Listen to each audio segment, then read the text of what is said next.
Hi, I'm Michelle Renee Hyatt of American Quilter Society, and we are at AQS QuiltWeek Paducah. We are in Category 1, which is Large Quilts Stationary Machine, and it is sponsored by Husqvarna Viking. I have the pleasure of being with Judy Groskind. Yes.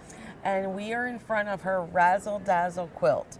Now this is a pattern, correct? Yes. And the pattern is by? Cynthia White. She's an Australian designer, and it's actually a book, a whole book, because there's so many different patterns for this. So it's Dazzling New York Beauty Sampler by Cynthia White. It's really stunning. Thank so you. You picked your own fabric. Yes. And where was your inspiration? What did your fabric choices come from? What was that inspiration? Well, you can tell I like bright colors, and I'm real enamored of Kaffe fabrics, and the border fabric is one of the Kaffe fabrics. The shaggy, I think it's one of the shaggy flowers.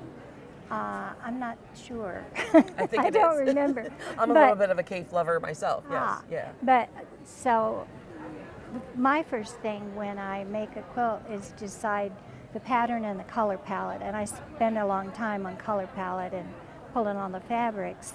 So I use that border fabric, that Kaffe fabric, as that's the color palette I would like to go for. Yeah, you did a great job in the selection. I especially love the yellow that you've put in it because I feel like it gives it a little pop here and there, and it really helps it with the dimension. Now, you've only been quilting for 5 years, is that true? Yes. Wow. And you entered quilts last year. Yes. And you made it four of them made it as semi-finalists. Yes. But this is your first year winning, and you took honorable mention in this category. Were you at the award ceremony? Oh, yes. And how thrilled were you? I squealed and jumped up and down and made a complete fool of myself. No, not at all. We love it when you get excited. We absolutely do. Yeah. So, talk to me about the construction of this, because it's a mix, right, of foundation paper piecing. Yes. Well, it's pretty much all foundation paper piecing, and A little curved piecing as well. curved piecing, and because I could never have made this quilt without paper piecing it with Cynthia's wonderful patterns. And I chose it because I really hadn't done curved piecing with points meeting on a curve, and I wanted to see if I could do it. Right. So a little bit of a challenge. You did an excellent job. Oh, thank you. Several of the blocks were made a second time, and one of them was made 3 times. And that's acceptable to do, right? Yeah. If you don't like it. I sometimes feel like quilters feel like I've wasted the time and fabric, and therefore I'm just going to leave it in there. But No, you're gaining the skill. Yes. So it's okay to rinse yeah. and repeat. Yeah, it is. And hope for a better solution. Yeah. Talk to me about the curved border. I just felt that with all the curves in the design and a little bit of the straight, I really wanted to repeat the curve in the corners. So Judy, when I saw your quilt on the judging table, I thought, wow, this is a really big quilt for stationary machine. Because for those of you who quilt, you probably know this, but in the stationary machine category, you have to move the fabric, yeah. and the machine is stationary. So how did you pull that off? This is a pretty large quilt. First of all, I have a mid-arm, a sit-down quilting machine. But my husband built me a homemade suspension system. He put a shelf about 8 inches down from the ceiling, a good sturdy one, and then I attach clamps with bungee cords on them and clamps on the other end, and hang this every which way, so you're just dealing with the weight in the middle.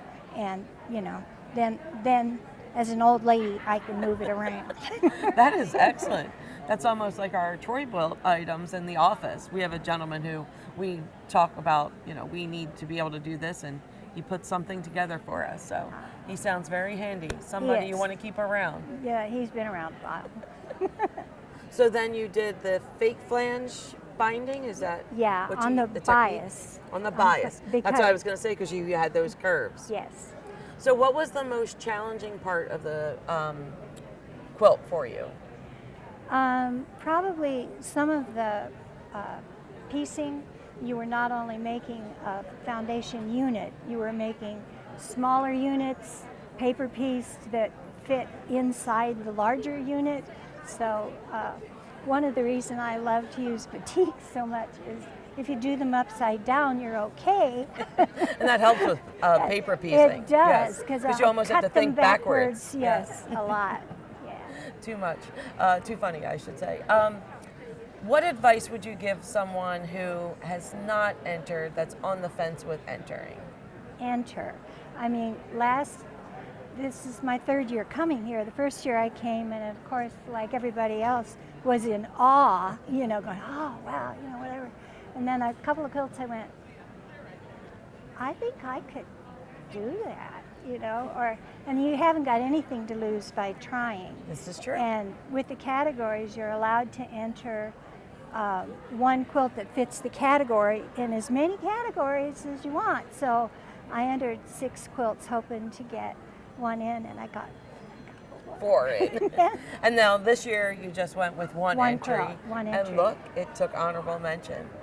Yes. Congratulations. Yes. And congratulations on your show. This is a beautiful show this year. Oh, thank you. And the quilts are just amazing. If you haven't come to see it, seeing it on YouTube or in pictures just doesn't do it justice. No, yes. it doesn't. It's true. It doesn't. Yes. Well, thank you so much for Sure. entering as well as sharing your quilt with us.